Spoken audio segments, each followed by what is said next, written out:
Waxaa maanta furmay tartankii ay soo qabanqaabiyeen Xiriirka Kubadda Kolayga Soomaaliya iyo sidoo kale Wasaaradda Dhallinyarada iyo Ciyaaraha.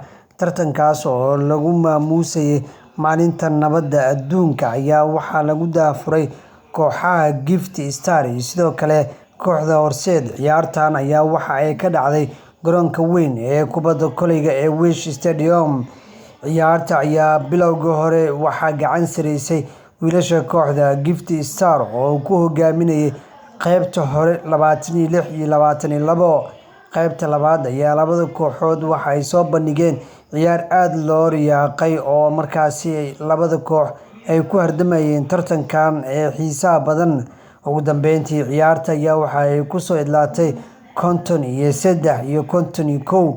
Guushana waxay sidaasi ku raacday wiilasha kooxda Gift Stars oo sanadkan la yahay iyagoona ay ku guuleystay koobka Janno Daawud. Sidoo kale koobkan munaasabadda ayaa waxa ay tahay koobka kaliya ee markaan inay gacanta ku dhigto ee loo badinayaa.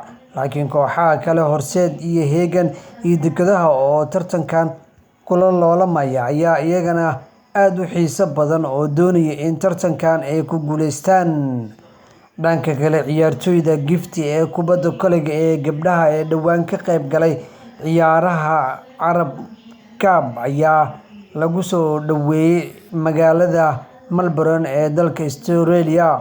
Ururka Sokof ayaa markaasi ay jaaliyadda Soomaaliya Australia ay soo dhaweeyeen ciyaartoyda saddexda walaalaha ee ka socday gabdhaha oo ku matalayay kooxaha Gift iyo sidoo kale xulka qaranka Soomaaliya ee matalay ciyaarihii ka qayb galay tartanka Morocco ee ka dhacay ayayna qayb ka ahaayeen oo guul weyn ay ka soo hooyeen tartankan iyagoona ka soo galay kaalinta saddexaad.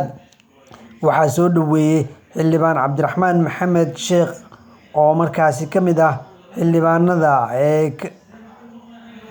ka jira markaasi dalka Australia iyo sidoo kale ururka Sokof iyo sidoo kale jaaliyadda Australia kuwaas oo ay kaga mahadceliyeen soo dhaweynta ay u sameeyeen ciyaartoydaasi oo qayb ka ahaa tartamada kala duwan ee ka dhacay dalka Morocco ay ka qayb galeen.